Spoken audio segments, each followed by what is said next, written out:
Assalamualaikum rekan-rekanku dari Sabang hingga Merauke. Kembali lagi bersama Mimin yang super duper unyuk-unyuk ini. Hahaha. Bagaimana nih kabar rekan-rekan hari ini? Semoga saja kabar rekan-rekan sehat selalu, dilancarkan rezekinya dan selalu dalam lindungan Allah. Amin ya rabbal alamin.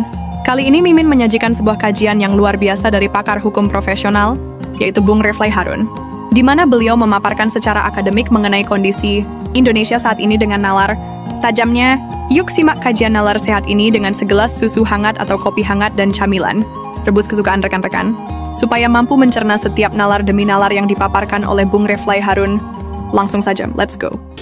Dan yang menandatangani itu luar biasa. 103 jenderal angkatan darat, mulai dari brigjen sampai jenderal, kemudian 75 laksamana, 73 laksamana, 65 marsekal, dan kemudian 91 setingkat kolonel. Yang tanda tangan tidak tanggung-tanggung, 5 bintang 4, yaitu Fahrul Razi, kemudian ada Jenderal Tiasno Sudarto, kemudian ada Slamet Subianto, kemudian ada Hanafi siapa itu dari Angkatan Udara, dan kemudian diketahui oleh Jenderal Trisno. Dan kita tahu Jenderal Trisno itu adalah sepanjang atau sependek pengetahuan saya adalah jenderal yang paling senior saat ini, kelahiran tahun 1935. Jadi paling senior. Kita tahu Prabowo sendiri Presiden Republik Indonesia kelahiran tahun 1951. Nah, saya menganggap ini bukan masalah main-main, pasti masalah serius yang sudah mereka pikirkan. Oke, poin ke-8, impeachment terhadap Gibran. Bahasa konstitusionalnya adalah pemberhentian presiden dan atau wakil presiden. Para jenderal menggunakan kata dicopot, tapi kita lihat substansinya saja. Apakah seorang presiden dan atau wakil presiden bisa diberhentikan di tengah jalan? Jawabannya yes. Itu adalah sebuah hal yang sifatnya konstitusional. Kita tidak bisa mengatakan wah ini inkonstitusional karena sesuatu yang diatur oleh konstitusi. Jadi berhentinya presiden itu bisa fixed term, waktunya selesai, atau dia mengundurkan diri atau dia diberhentikan. Nah ini maksudnya adalah dia diberhentikan. Pertanyaannya adalah kalau dia diberhentikan alasannya apa? Maka alasannya harus alasan konstitusional. Kita tidak bicara lagi mengenai racing pemilu karena sudah selesai pemilunya dengan pengambilan sumpah presiden dan wakil presiden. Tapi kita bicara mengenai the article of impeachment yang diatur di pasal 7A konstitusi, yaitu satu, melakukan perbuatan yang hukumannya berat, yaitu pengkhianatan terhadap negara, suap, korupsi atau tindak pidana berat lainnya. Itu satu kategori.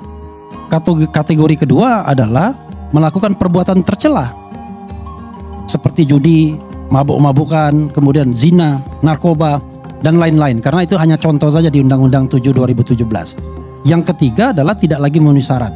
Syaratnya itu adalah warga negara Indonesia, tidak pernah menjadi warga negara lain karena kehendaknya sendiri, kemudian tidak pernah mengkhianati negara, kemudian mampu secara jasmani dan rohani. Sekarang pertanyaannya, bagaimana kalau ini diterapkan kepada Gibran Rakabuming Raka wakil presiden? Saya bicara dua hal yang sifatnya post factum dan yang sifatnya prospektif. Kalau kita bicara post factumnya adalah kan yang dipermasalahkan oleh para jenderal ini adalah putusan Mahkamah Konstitusi. Alasannya menurut saya memang alasan yang sudah post factum. Tidak bisa lagi dipersoalkan soal hukum acara Mahkamah Konstitusi karena katanya melanggar hukum acara Mahkamah Konstitusi. Tetapi bukan sama sekali tidak ada celah. Kalau misalnya bisa ditemukan bukti bahwa putusan MK itu didapat secara konspiratif melanggar hukum yang melibatkan wakil presiden, maka the trial of impeachment bisa dilakukan. Karena itu artinya dia melakukan either dia pelanggaran hukum berat atau perbuatan tercela. Karena yang namanya kong kali kong, konspirasi dan lain sebagainya tentu bisa pidana berat, bisa perbuatan tercela. Kalau bisa dibuktikan, if, ya kan? Jadi kenapa kemudian indikatornya kok kalau bisa dibuktikan? Karena ada putusan mengenai etik yang mengatakan bahwa Ketua Mahkamah Konstitusi Anwar Usman itu diintervensi, membiarkan dirinya diintervensi. Jadi dalam hal ini, kalau seandainya kita misalnya suatu saat ingin mengadakan investigasi yang sifatnya independen, misalnya hak angket DPR misalnya ingin melakukan investigasi, bisa jadi peristiwa itu dibuka kembali dan kemudian ditemukan bukti bahwa terjadi perbuatan-perbuatan ilegal, inkonstitusional yang manfaatnya kemudian diambil oleh wakil presiden sekarang. Maka kemudian proses politiknya berjalan. Jadi Bang Karni, kalau kita bicara impeachment ini ada dua hal, substansi dan prosedur. Substansinya harus terpenuhi di pasal 7A, kemudian prosedurnya harus terpenuhi juga di pasal 7B Undang-Undang Dasar 1945. Nah, itu yang sifatnya post factum, sesuatu yang sudah lewat. Tapi yang prospektif ke depan bukan tidak ada, potensinya ada. Ya, pertama, saya menengarai 3 hal yang bisa menjadi potensi. 1, soal yang terkait dengan Fufu Fafa. Ya, bukannya itu sudah 5-10 tahun yang lalu? Iya. Tetapi hingga hari ini wakil presiden tidak mengakui bahwa itu adalah akun dia. Lagi-lagi Roy Suryo mengatakan 99,9% itu adalah akun Gibran Rakabuming Raka. Maka Gibran bisa dikategorikan melakukan kebohongan publik. Tidak perlu dipidanakan, cukup di-impeach karena melakukan perbuatan tercela karena dia melakukan kebohongan publik. Itu satu kategori. Yang lain lagi misalnya, orang mulai meributkan mengenai ijazahnya lagi. Jadi kita misalnya berdiskusi mengenai apakah Gibran ini pernah punya ijazah SMA atau tidak. Karena faktanya dia tidak pernah tamat SMA di Indonesia. Lalu pergi ke Singapura, pergi juga ke Australia. Maka bisa dilihat tuh dokumen yang dia serahkan itu apa. Awalnya kan kita percaya bahwa dia adalah S2 dari Sydney University. Tapi ternyata itu cuma setingkat SMK saja. Persiapan dan itu pun konon tidak selesai juga. Nah, kalau memang sinyalemen ini benar, kan saya bilang kalau if ya, maka itu masuk juga the trial of impeachment, yaitu tidak lagi memenuhi syarat karena syarat menjadi presiden minimal SMA. Nah, yang ketiga yang bisa juga membuat ini dipersoalkan, ini mohon maaf, ini under table pembicaraan soal drug. Ya, ini kan pembicaraan under table. Saya katakan pembicaraan under table. Jadi jangan dipercaya. Tapi kalau itu memang benar, ya nggak bisa. Itu perbuatan tercela seperti judi, mabuk-mabukan dan lain sebagainya. Nah, yang berikutnya adalah agak spekulatif saya katakan, yaitu syarat mampu secara jasmani dan rohani. Secara jasmani mungkin dia nggak ada masalah. Tapi kalau dia dibawa pengaruh yang tadi yang saya katakan, kemudian juga kemampuan realnya tidak untuk vice presiden, bisa jadi kemudian ada kategori secara jasmani mampu, rohani barangkali tidak mampu.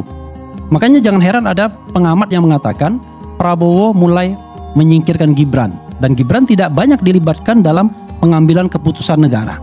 Bahkan kemarin ke Vatikan, ketika pemakaman Franciscus, kan harusnya kalau seandainya seorang presiden itu tidak mampu, tidak bisa berangkat, ya vice presiden yang menggantikan. Tapi yang menggantikan ini mantan presiden, yang ketika berangkat itu seharusnya dia menghadiri sidang gugatan perbuatan melawan hukum di Pengadilan Negeri Surakarta.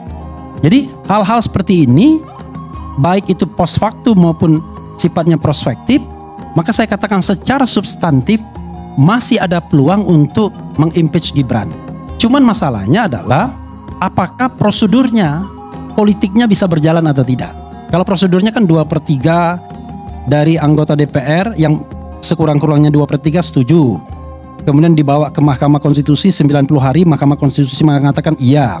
Balik lagi ke DPR, kalau DPR-nya tidak masuk angin maka sidang MPR untuk memberhentikan. Nah, ini adalah soal prosedur di mana politik dan hukum kemudian berjalan bersamaan, berjalan bergantian. Politik dulu, hukum dulu, politik lagi. Kalau seandainya memang dikatakan berat, ya itu kita tergantung konstelasi politik sekarang. Tapi kalau saya menyitir Bambang Pacul misalnya, politik Indonesia kan cuma ditentukan 5 orang saja. Atau kalau mau jumlah parlemen di kita 8 partai pun, 8 saja.